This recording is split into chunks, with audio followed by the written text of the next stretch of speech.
Welcome, Devon J. Euring. Devon is a risk and AI governance leader, delivering a masterclass on AI risk and his call to action. Hello, everybody. My name is Devon J. Euring. I am the founder and chief risk officer at Asterisk Defense. We are a premier governance, risk, compliance, AI governance, and cybersecurity firm that specializes in blockchain, Web3, cryptocurrency, crypto mining, DeFi, fintech, and AI-enabled ecosystems and financial services. The organization navigating regulatory shifts, operational complexities, cyber threats, and emerging technology risks by building resilient governance framework, scalable compliance programs, and intelligent-driven risk strategies designed for the modern digital ecosystem and economy. Let me ask you something. If your AI system made a biased decision today, say one that discriminated against a customer, triggered a regulatory violation, or exposed your company to a class action lawsuit,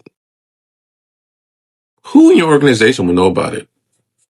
Within an hour? Most leaders cannot answer that question, and that silence is the most expensive gap in modern business. We are living through the most consequential technology transition in business history. AI is not coming. It's already embedded in just about everything from your hiring decisions to your credit approvals to your fraud detection and your customer service and even your supply chain. And here's what nobody's saying loud enough. We are deploying AI at the speed of innovation and governing it at the speed of bureaucracy. That gap, that's where reputations go to die. For the last, let's say, decade, we have treated AI governance the same way we have treated risks, as a control function, as something that you hand to the compliance team, put in a policy document, and review once a year, right? But here's the fundamental problem with that approach. AI is not a static system.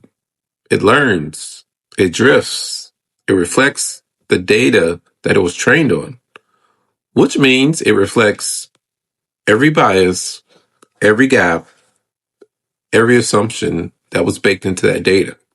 See, a model that was fair on Monday can be unfair by Thursday because the world changed and the model didn't. You cannot govern in a living system with a dead policy. And yet, that's exactly what most organizations are doing. They have an AI policy, they have a checkbox or several checkboxes, and they have a vendor contract that says the model's tested, right? What they don't have is a governance system that moves at the speed of the threat. Now, in Risk Rewritten, my book that I recently published, I make a case that most executives haven't been trained to hear, or at least yet. And that's AI governance is not a technology problem. It's a leadership problem. That's the reality. And the question is not whether your AI system has guardrails. The question is whether your leaders have the sensing capacity, the psychological safety infrastructure, and the decision accountability models to catch what that guardrail misses. Because guardrails fail, models drift, vendors update, regulations change, and in the space between the policy and the reality, that is where the liability lives the most. I spent numerous times where I've sat in boardrooms where the CTO says the AI is tested and the CLO says the AI is compliant, and the CFO, well, he's happy because the AI is indeed profitable. And no one in the room can tell you what that model's actually doing to real people in real time. That's not a technology failure. That's a governance failure. And it's happening everywhere right now. In AI governance chapter of Risk Rewritten, I introduce what I call the AI governance life cycle, and it's built on three non-negotiable principles. Those are explainability, continuous monitoring, and human accountability. Let's talk through those for a second. Explainability before you deploy. If you can't explain in plain English what that model is doing and why, you cannot deploy it at scale. See, explainability is not a technical feature. It's an accountability standard. For continuous monitoring after you deploy, governance is not an event. It's an ongoing process. You need real-time sensing capability, drift detection, bias monitoring, output auditing, not just quarterly reviews. The model you approved 6 months ago is not the model running today. Now, finally, let's talk about human accountability, which is something that should be done always. Every AI decision that affects a human being must have a human being who's accountable for it. Not a model, not a vendor, not a policy. A person with a name in a seat who owns that outcome. That is the only governance structure that regulators, courts, and customers will accept.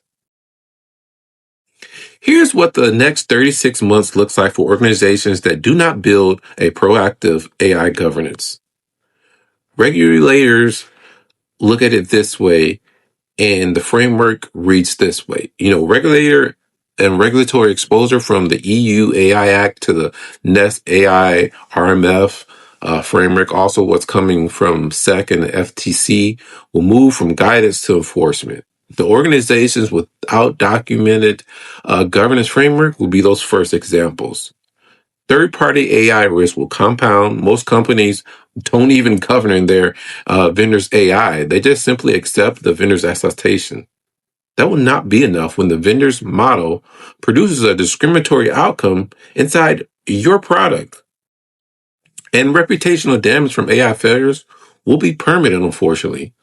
One high-profile AI failure in, let's say, hiring or lending or crypto or healthcare will define your brand for a generation. The companies that will win in the AI era are not the ones who move the fastest.